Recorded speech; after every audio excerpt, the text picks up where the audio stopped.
There's going to be a lot of things that you didn't see from last year's team because, you know, it's a whole new five. That's my dog right there. This is who I am.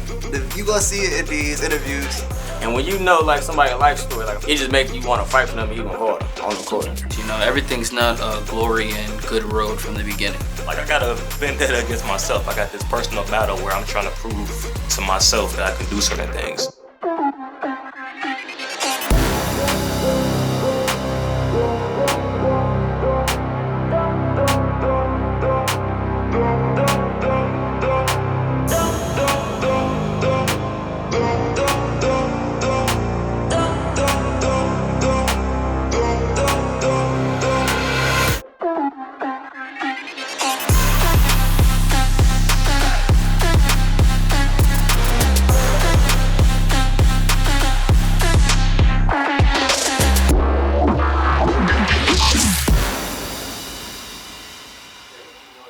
You know, we got to get right, man. We got a week and a couple days till game time.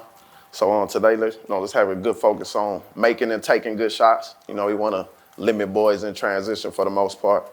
The type of atmosphere that I feel is the most conducive to success in any type of esport is a group of guys who are low ego, high ambition, willing to put in the amount of effort necessary to win. Red is automatically getting a bump right here. And then I'm playing the quick. And the things we struggled with last season was we had an exceptional group of guys who were really talented and fun to be around. It's just when it came to constructive criticism, some people took it in different ways and expressed themselves in different ways. And I wanted this season for our team to express our opinions and our criticism in the same kind of format and same way, so people didn't have to really walk on eggshells and could just genuinely be themselves. Josh, if you see that and you see Rob about to drop, you got to be ready to get to this corner though. Okay, he was wrapping up. I gotta leave. I got the wrap up. Yeah, I know. It was big for us this offseason. Blazer5 Gaming selects Unguardable. You know, we had a lot of success with the group of guys we had last year. I think this is a pretty good replacement for Bash. Building around them, you know, we have one of the best pick and roll defenses in the league. You know, defense win championships, so we looking to build on that. You know, having a team full of competitors and people that want to win, you know, they get mad at certain things in the game, you know what I'm saying? It shows that they care. When you have people that care and, you know what I'm saying, they want to win, they want to compete, I think it brings a whole different level out of you. Go back. Good D. From what I've been heard, people have team issues throughout in the locker room. I feel like this team is just, everybody's just cool. It's like a cool situation. We can talk to each other. We've had team meetings at the apartments, like, it's still like it's no like hidden animosity. We know we could just go to the person with the problem and we're gonna figure it out. If you don't have nobody on your team that you feel like you can't talk to, then all it does is just build up, right? Like with this team, we kind of like had differences, you know? You don't feel like you want to step on anybody's toes, but I feel like having that person that you really connect with on the team is an important thing. I try to find a way to have a little thing with everybody. You know what I mean? Every year is different. It's just like me and Keith is closer than everybody, of course, because we've been here for 2 years straight with each other. I've been trying to have that relationship with everybody, because when you have that relationship off the court, on the court, it's gonna already be in tune with each other. So I feel like that's a big part of 2K though. You know, just understanding everybody's character, their personality. They can tell when somebody's not all the way locked in or don't necessarily want to play a certain position, and just making the switch, because we don't want people to feel like they coming to do something that, you know, they don't really want to do. We want people bought in to what we doing at Blazer5, and I think that's the easiest way for success.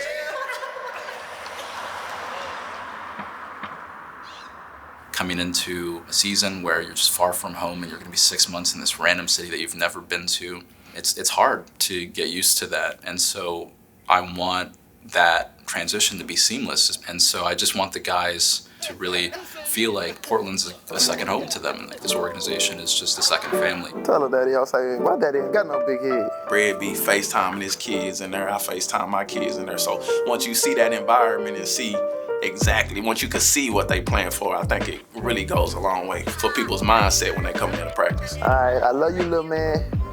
Give me kisses, daddy. They know the money not only is gonna change their life, it's gonna change their family life, and then the guy next to you life. So that's gonna create family bonds and a different type of relationship that you can take with you for life. You know, at the end of the day, you want to play for each other. Because I got a family, I know everybody else got a family, you know what I mean? Daughters, kids, mothers, whatever. You know what I mean? We all came for 6 months to win as much money as possible. In terms of the environment, like just with our team sitting alone, like I said, it's better than what I had last year. Like, I'm comfortable. If you're not comfortable, you're not gonna really succeed, like, in general. It don't really matter how talented you are. Like, if you just feel like you're walking on eggshells the whole time, you're not going to do the things that you expect to do or what people expect for you to do. So, like, the environment itself is just, I would say, healthy.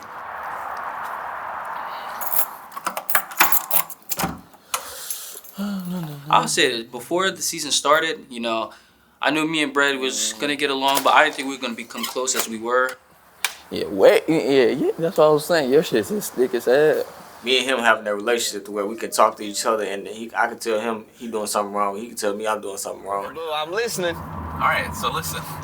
When we're doing powerlifting, You doing 15 our rest reps. times are like 3 to 5 minutes. We're doing like. When we leave from here, we don't even talk about 2K no more. You know, we go to the gym, we go play basketball. So you can stay any longer? Yo, do not get what I just said in there, bro. You gonna be a whole bunch of bleeps in this shit. You know, having a guy like that with a lot of experience, and you know, he makes it easier on me, whether it's on the court, off the court. You know, telling me that yo, you can't focus on this right now. You got to focus on this, or you know, what I'm saying, it's like a big brother to me. I'm grateful for it. We got a lot of things in common that we like two different, you know what I mean? I'm a little older than Keith, but we got a lot of stuff in common, you know? So like, it's the stuff off the court for me. You know what I mean? If we talked about 2K all day, it'll be annoying. But like, we don't really speak too much about 2K like when we leave from here. Hey, yeah, and we got to be aware that them boys calling cuts from deep. And them too long apart, we got to pick them.